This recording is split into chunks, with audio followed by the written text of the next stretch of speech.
আমি বাস কৰা পৃথিৱীখনত যিমান উদ্ভট আৰু আশ্চৰ্যজনক খাদ্য তালিকা আছে তাৰ 90% আপুনি চীন দেশত বিচাৰি পাব। চীনাসকলৰ খাদ্য নমুনা যদি আপুনি এই ভিডিঅ'টোত নিজ চকুৰে চায় হয়তো আপুনি বমিও কৰিব পাৰে।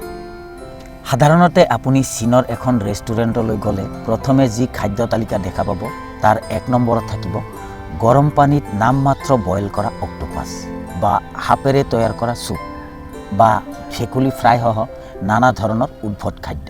পোক পতংগ, পঁইতাচোৰা, গেলা বা বাহী খাদ্যত জন্ম হোৱা পোক, বৃশ্চিক আদি একোই যেন অখাদ্য নহয় চীনাসকলৰ বাবে। আপুনি চাগে বিশ্বাস কৰিবলৈ টান পাইছে। যদি বিশ্বাস হোৱা নাই ভিডিঅ'টো শেষলৈকে চাওক। মই আজি আপোনালোকক কেইখনমান চীনা খাদ্যৰ বিষয়ে জনাম যাৰ বিষয়ে জনাৰ পিছত হয়তো আপুনি কেতিয়াও চাইনিজ ডিছৰ নামেই মুখত নানিব।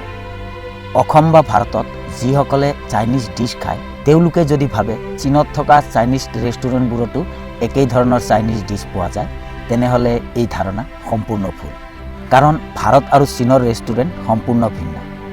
মুৰ্গীৰ ঠোঁট, নাড়ী বা আমি অখাদ্য হিচাপে পেলাই দিয়া মুৰ্গীৰ প্ৰতিটো অংগই চীনত সুস্বাদু খাদ্য হিচাপে ব্যৱহাৰ কৰা হয়।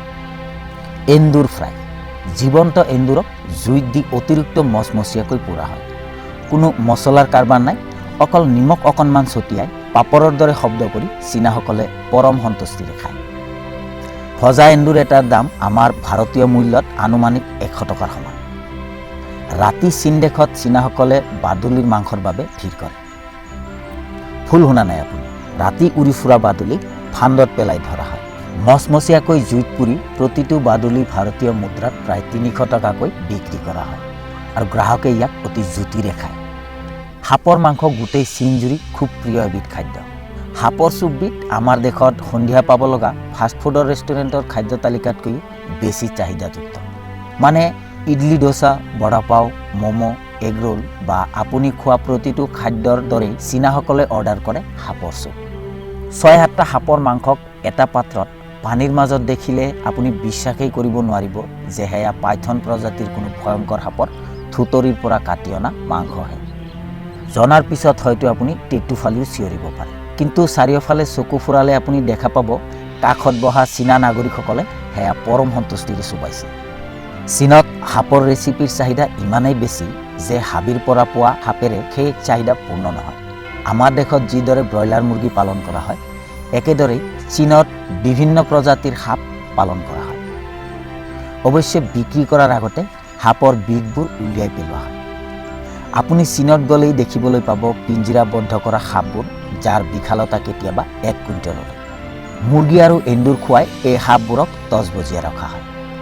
বজাৰবোৰত দীঘলে দীঘলে কাটি আঁৰি থোৱা হয় 12 হাত পৰ্যন্ত দীঘল অজগৰ সাপবোৰ।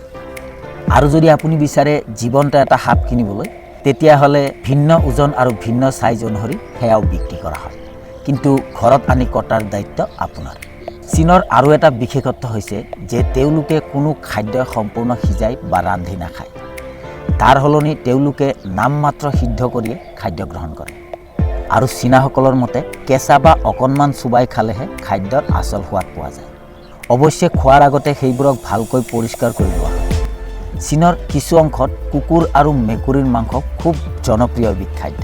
এই দুবিধ জন্তুৰ মাংসত ফেট কণ্টেণ্ট খুব কম থাকে আৰু সেয়ে ইহঁতৰ মাংস চীনত খুব প্ৰসিদ্ধ। পৃথিৱীৰ বিভিন্ন দেশত কুকুৰৰ মাংসৰ ওপৰত নিষেধাজ্ঞা থাকিলেও চীনৰ কিছু অংশত কুকুৰৰ মাংস মুকলি বজাৰত বিক্ৰী হয়।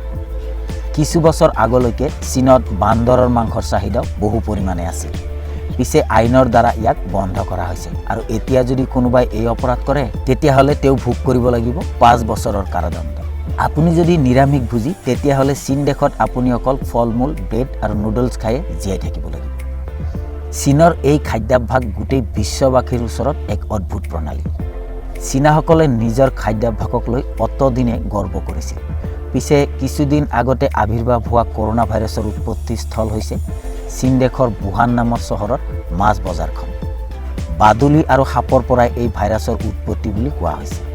জানিব পৰা গৈছে যে চীনাসকলৰ এই খাদ্যাভ্যাসৰ বাবে অধিক তীব্ৰ হৈ বিয়পি পৰিছে কৰোনা ভাইৰাছ আৰু মৃত্যুমুখত পৰিছে হেজাৰ হেজাৰ মানুহ।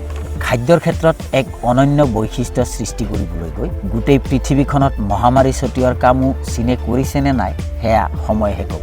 দৰ্শকসকল, ভিডিঅ'টো ইয়াতে সামৰিছোঁ কিন্তু চীনত এনেকুৱা খাদ্যও পোৱা যায় যাক ইউটিউবৰ গাইডলাইন অনুসৰি আপোনাক দেখুৱাটো সম্ভৱ নহয় ইমান সময় চোৱা ভিডিঅ'টো যদি ভাল লাগিছে লাইক এটা কৰিব আৰু কমেণ্ট ছেকশ্যনত লিখি মোক জনাব চেনেলটো যদি প্ৰথমবাৰ চাইছে তেনেহ'লে ছাবস্ক্ৰাইব আৰু বেল আইকনটো টিপাৰ অনুৰোধ থাকিল লগ হ'ম পৰৱৰ্তী ভিডিঅ'ত তেতিয়ালৈকে বিদায় মাগিছোঁ